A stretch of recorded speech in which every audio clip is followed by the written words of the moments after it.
was the Prime Minister. Almost the whole of top leadership of PMLN was arrested.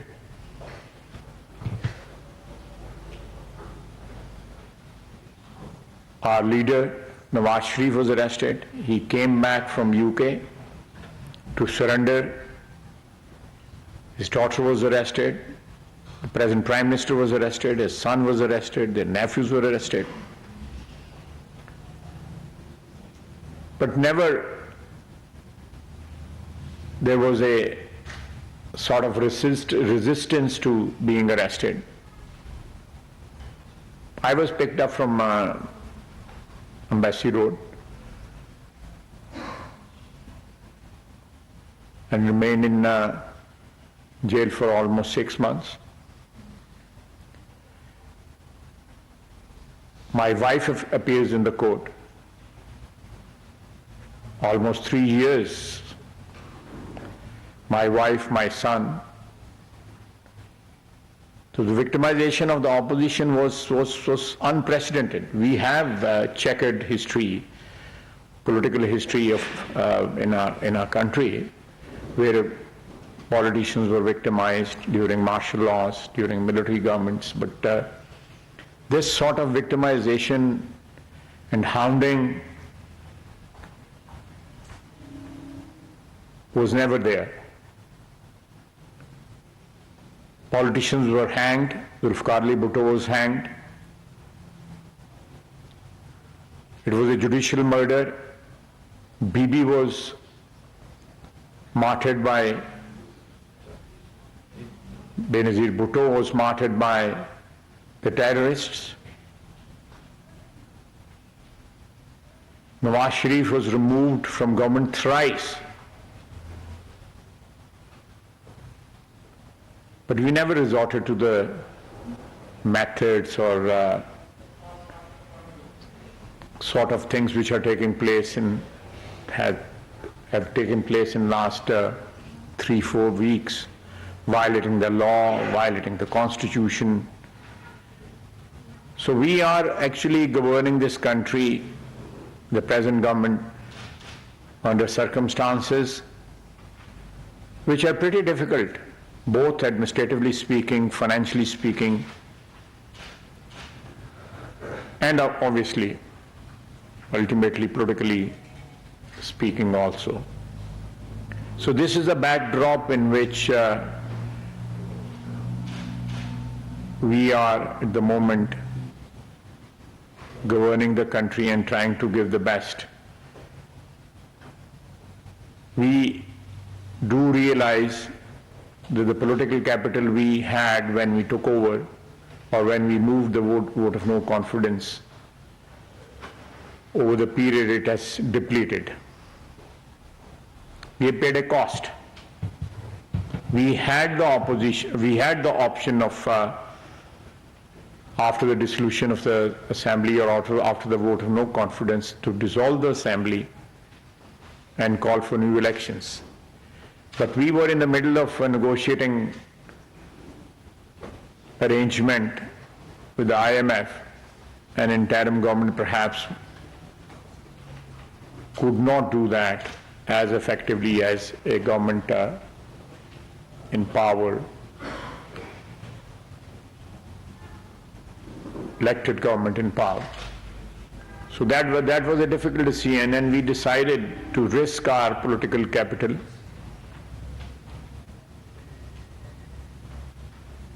and stay in the government despite the fact that we knew the risk of losing the political capital is there or was there. Even today, we are trying to manage the situation, and every day there is a crisis precipitated by Imran Khan, and we are handling it. And inshallah, we'll come out of it successfully. And governance in the coming days, coming weeks, coming months, the economic situation all these things which are the moment at peril will improve, inshallah. I'm ready for questions. Thank you. Before we open the floor for questions and answers, we would like you to see a video that when the police went to arrest Mr. Khan to comply with the orders of the court, he just not only defied the orders, violated the law, but also attacked the policemen, and also how he used women and children as human shield. So once you watch this video, and then we'll open the floor for questions and answers.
Open the floor now, and I'll just give the names, and you please briefly introduce yourself, your outfit, and then we start the question.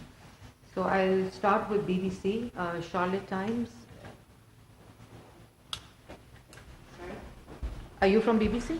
No, Times. Times, okay. So we start with you, Charlotte. I don't have a question. You don't have a question. Sophia? I'm CNN. Assalamualaikum. I'm the Pakistan producer for CNN. I think from the video that we've just seen, and from a lot of videos that we're seeing generally from people on social media, there's clearly a lot of civil unrest in this country. My question is, Imran Khan had tweeted on Tuesday night in the midst of all that chaos that he's willing to engage in talks. And I recall the Prime Minister had also said on Monday, and I know a lot has happened since then, Monday the 13th, that he was willing to engage in some semblance of talks. Again, a lot has happened since then, but is there reluctance on the PTI side, or is it from the government side? Is there any possibility whatsoever that talks can take place at all with all of the political stakeholders as of right now? Thank you. No, since last 1 year, and even when he was in power, we made an offer of building up some sort of consensus, at least on our economic policies. Now that offer was rejected and spurned by the then Prime Minister.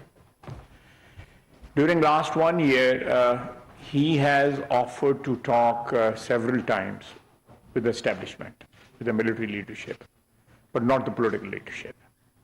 That is one. Despite the fact that opposition or the present government was willing to talk on so many occasions in last 1 year, but he kept on insisting and went to the extent of their time trying to approach the present leadership of Pakistan Army, and they are not responding. I want to talk to them. I want to meet them. And before that, he spoke to or approached through the President, General Bajwa, met him twice, tried to negotiate with him, even offered him extension for life. It is on record. Despite all that, he has not materially offered anything to the present government for a dialogue or for some sort of negotiations on that. I'll just add one thing to it. We are ready to talk for the sake of peace in our country, for sake of not for only the present government, but the coming generations, that we must have some sort of consensus on major issues which we are facing for last so many decades. We are not in favor of a transactional dialogue. We need something which is comprehensive, which covers everything. There are so many issues. One can debate on that and have perhaps a long debate on that. But in short, what I'm trying to say is that a comprehensive dialogue on the problems Pakistan is facing is always welcome. But transactional dialogue, which does not address the issues this nation is facing today, and perhaps the situation is getting deteriorated. Islamabad में वज़ीर दिफा ख्वाजा आसिफ गैर मुल्की media से गुफ्तगू कर रहे हैं। और अब शामिल करेंगे news updates.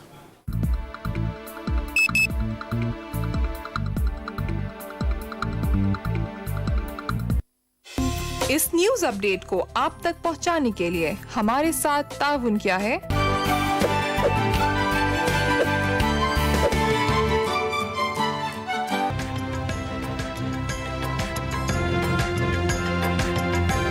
Attorney general Shahzad अता इलाही ने ओहदे से इस्तीफा दे दिया। शहजाद अता ने फरवरी में ओहदा संभाला था।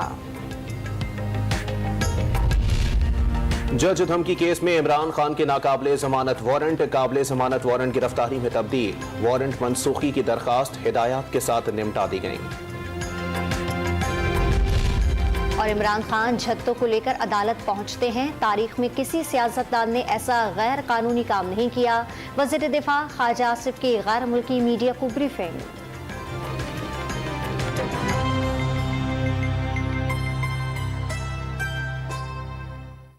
बदलते मौसम के बीच में बीमारियां बढ़ने का डर होता है, मगर हेल्दी रहना मुश्किल नहीं जब डेटॉल सोप का जर्म डिफेंस प्रोटेक्ट करे 100 बीमारी फैलाने वाले जरासीम से और दे यकीनी हिफाजत।